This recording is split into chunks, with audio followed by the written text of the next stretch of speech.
At dawn, the sky over Europe was a cold, colorless sheet of steel, silent for a moment, just before the war awakened.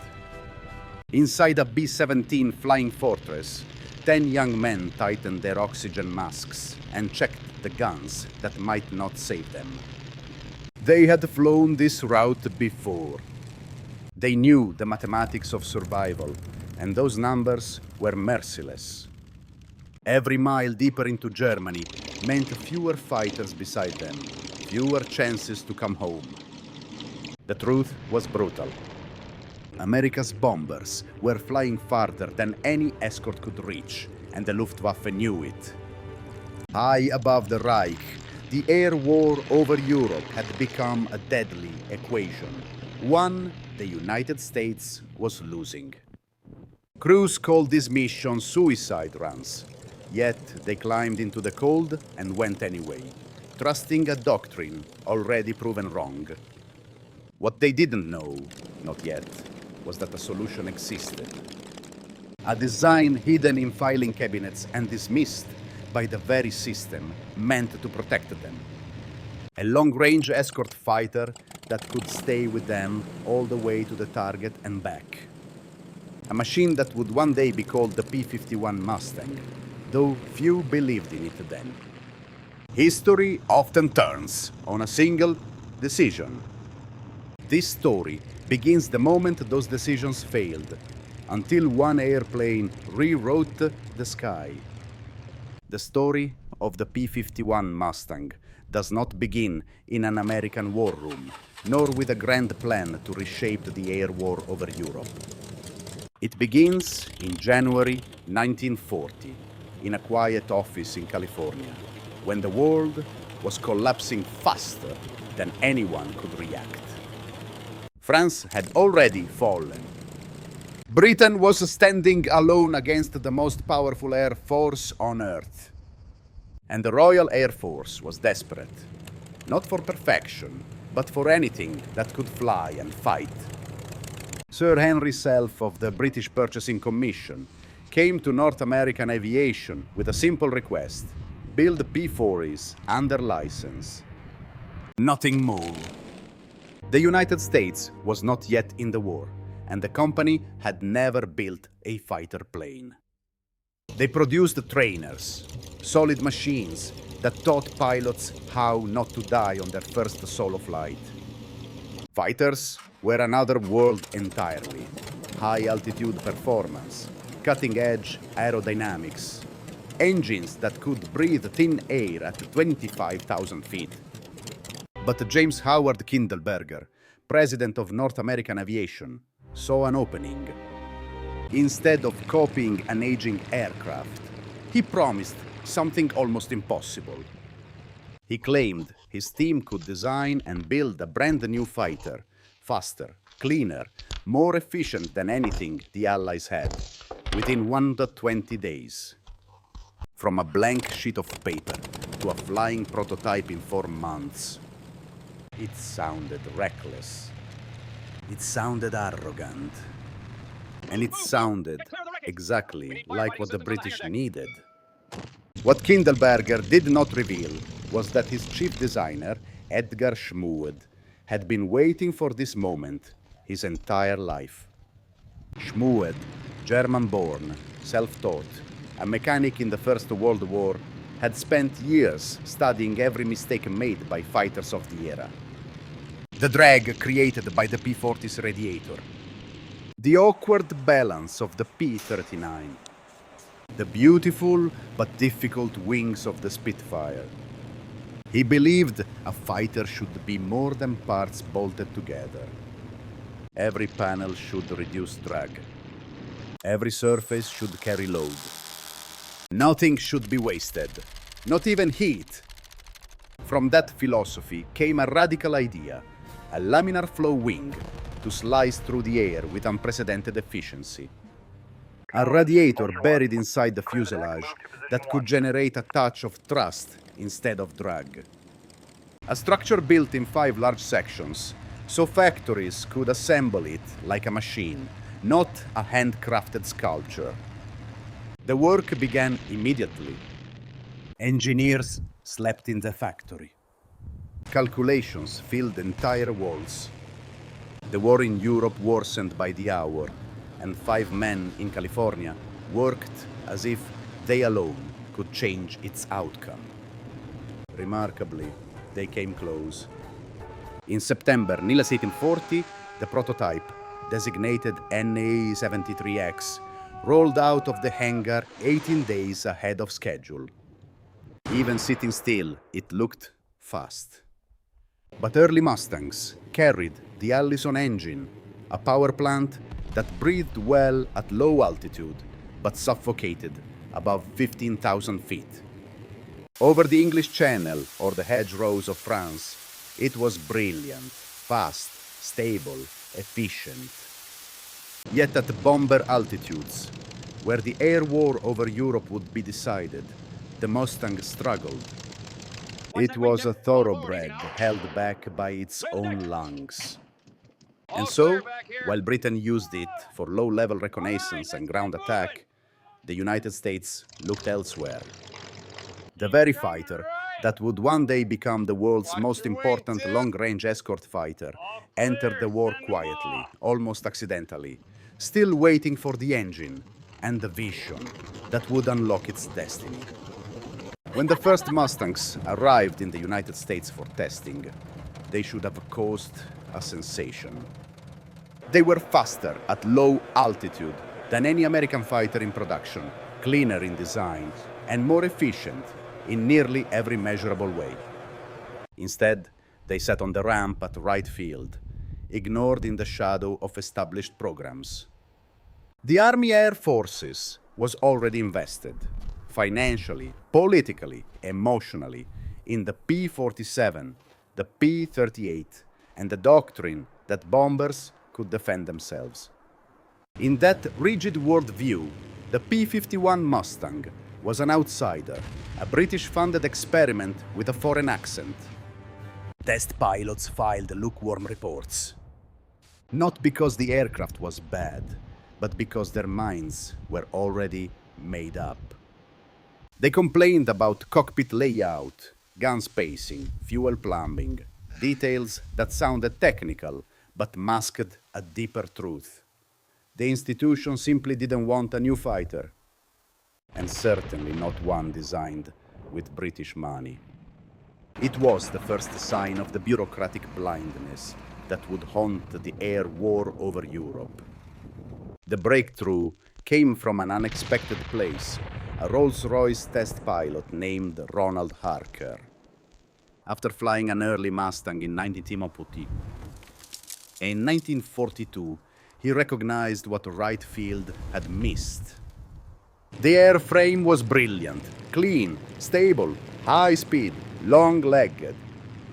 The only flaw was the Allison engine, which lacked the altitude performance needed for bomber escort. Harker proposed something bold. Install the Rolls Royce Merlin, the same engine that powered Spitfires through the Battle of Britain. Rolls-Royce modified 5 Mustangs, and when the first Merlin-powered prototype took off, the transformation was overwhelming. Climb rate surged. Top speed jumped past 400 km/h. High-altitude performance, once the Mustang's greatest weakness, became its signature strength. For the first time, a fighter existed that could truly stay with bombers all the way to Germany and back. The world's first practical long-range escort fighter had just been born. But the says Army Air Forces still wasn't listening. That's where Lieutenant Colonel Thomas Hitchcock Jr. entered the story. Too old for combat flying, yet possessing a lifetime of experience and a network that reached the highest levels of power, Hitchcock became the Mustang's unlikely champion. He wrote letters, cornered generals at dinner, bypassed the chain of command, and pressed the case directly to General Hap Arnold and Assistant Secretary of War Robert Lovett. He argued that without a true escort fighter, the daylight bombing campaign would collapse, and with it, the entire Allied strategy in the West. The turning point came in late 1942, when bomber losses surged past anything the planners had imagined. Data from Europe made the truth undeniable. Without a fighter that could fly to the target and home again, the air war over Europe was unwinnable. Under pressure, Arnold finally gave the order. North American Aviation would produce the P-51B Mustang with a Packard-built Merlin engine. Assembly lines were expanded in California and replicated in Dallas. Factories retooled. Engineers rewrote blueprints, converting every British measurement to American standards. Production challenges were enormous, delays costly, but momentum had shifted. The P-51 Mustang had finally been recognized for what it truly was, the aircraft that could escort bombers to the heart of Germany, challenge the Luftwaffe at its own altitude, and change the future of the war. Its moment of truth was approaching. By the winter of 1943, the skies above Germany had become a graveyard of aluminum. Black Thursday had shown the limits of courage and the brutal arithmetic of daylight bombing. At a loss rate above 9%, a bomber crew's chance of surviving a 25-mission tour hovered near impossible. Entire squadrons were disappearing over the Reich. Families back home received telegrams faster than the factories could build replacement aircraft. The air war over Europe was bleeding out. Then the P-51 Mustang arrived. The first Merlin-powered Mustangs reached the 8th Air Force in November 1943. Pilots who had struggled in P-39s and P-40s found themselves in a machine that felt alive in their hands, climbing, accelerating, and turning with a confidence no American fighter had ever possessed. At 25,000 feet, where the Luftwaffe once held unquestioned dominance, the Mustang was just hitting its stride. The transformation was immediate. Losses in bomber formations began to fall as Mustangs stretched the protective bubble deeper across the continent. On March 4th, 1944, 68 Mustangs escorted more than 600 bombers to Berlin, the first time American fighters had reached the German capital. Goering would later admit that seeing Mustangs over Berlin convinced him the war was lost. It was not hyperbole. It was recognition that Germany's last shield, distance, had vanished. What truly changed the air war over Europe was not just capability, but doctrine. Previous escort fighters flew tight with the bombers, waiting for attacks. Mustang squadrons did the opposite. They hunted. They swept ahead, dove behind, roamed to the flanks. Colonel Don Blakesley told his pilots, "Don't defend the bombers. Destroy the enemy."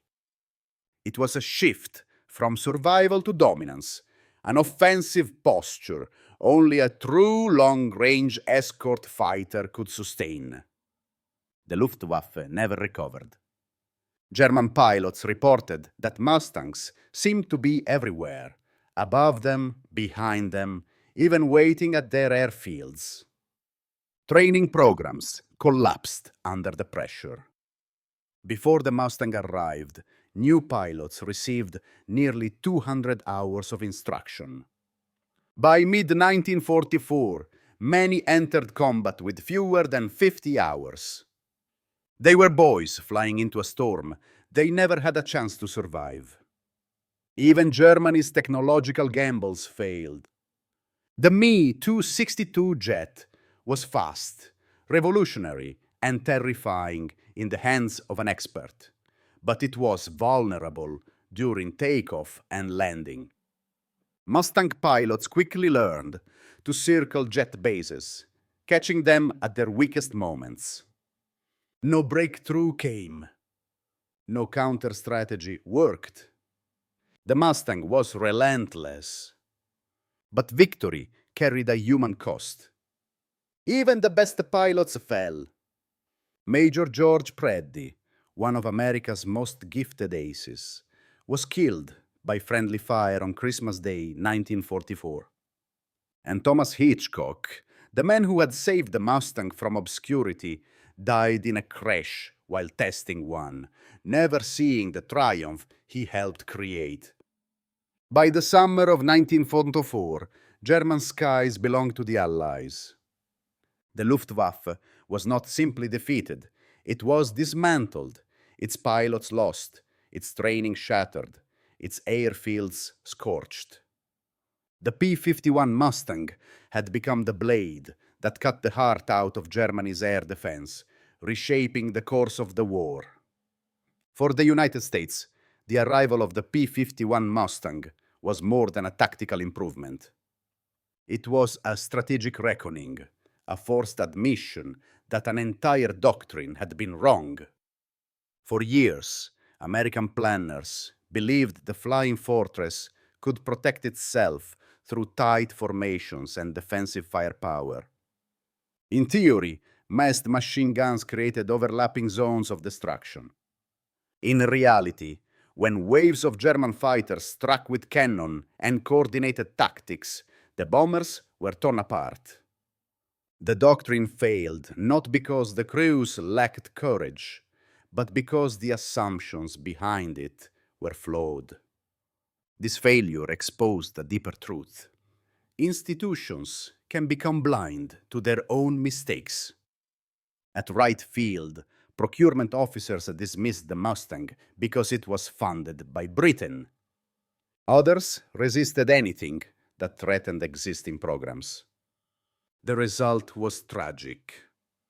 The aircraft that could have protected bomber crews earlier, the only fighter capable of escorting them deep into Germany, sat unused for nearly 2 years. The cost was measured not in dollars, but in lives. The British saw what the Americans initially missed. They recognized the Mustang's potential, tested it aggressively, and pushed for the Merlin engine long before anyone in Washington took notice. Their insight and their urgency helped unlock the fighter that would change the air war over Europe. This collaboration became one of the great examples of Allied synergy. A German-born designer in an American factory building a plane the British first believed in. Globally, the Mustang reshaped how nations thought about air power. It proved that range, not just speed or firepower, was the decisive factor in air supremacy. A bomber was only as strong as the fighter that could stay beside it. A jet was only as lethal as the fuel that kept it aloft. And a war was only as winnable as the systems that allowed innovation to rise instead of suffocating under bureaucracy. Most importantly, the Mustang demonstrated the power of the long-range escort fighter as a strategic weapon. It did not merely protect bombers. It dismantled enemy training pipelines, crippled supply lines, and shattered air defenses across an entire continent. No other single aircraft had influenced the war's trajectory so directly. And yet, the lesson left behind was not one of triumph alone. It was a warning that the greatest threats to military victory are sometimes found not on the battlefield, but within the institutions meant to defend it. By the war's end, the P-51 Mustang had flown farther, fought harder, and shaped more outcomes than any fighter of its generation. It escorted bombers over Berlin, hunted jets over Germany, guarded B-29s on 7-hour missions across the Pacific, and returned once more in Korea, when newer aircraft lacked the endurance to stay with ground troops who needed them most. What began as an unwanted prototype had become the backbone of air power across two oceans. But the numbers tell only part of the story. The deeper truth lies in the men whose lives were changed by the Mustang, those who survived because it arrived, and those who did not because it came too late. At Kindleberger's funeral in 1962, former bomber pilots stood silently, not in uniform, not in formation, but as men who had witnessed what the right aircraft at the right time could mean. Some owed their lives to the Mustang. Others remembered the friends who never made it home because the system waited too long to embrace what the war demanded.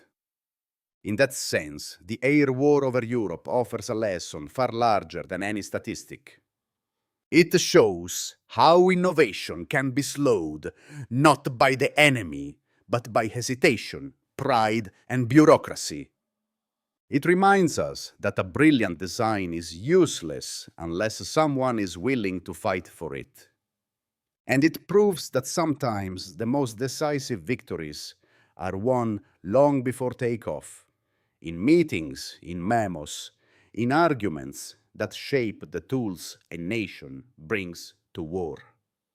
The Mustang's greatest legacy is not only that it was the finest long-range escort fighter of its time, or that it helped secure victory in the greatest conflict the world has ever seen. Its legacy is the warning it leaves behind, that progress must be protected, and that the cost of ignoring it can be counted in human lives. Today, when a restored P-51 Mustang rises into the air at an air show, it carries more than history. It carries the memory of young men staring down the cold edge of survival, and of the few outsiders who refused to let a critical idea die in silence. It is a reminder that courage takes many forms, some in cockpits, some in boardrooms, all of them essential. And now I'd like to hear from you. What do you believe is the most important lesson the Mustang teaches us about leadership, innovation, or the cost of war? Share your thoughts below. Our community values every perspective. Thank you for watching and for keeping these stories alive.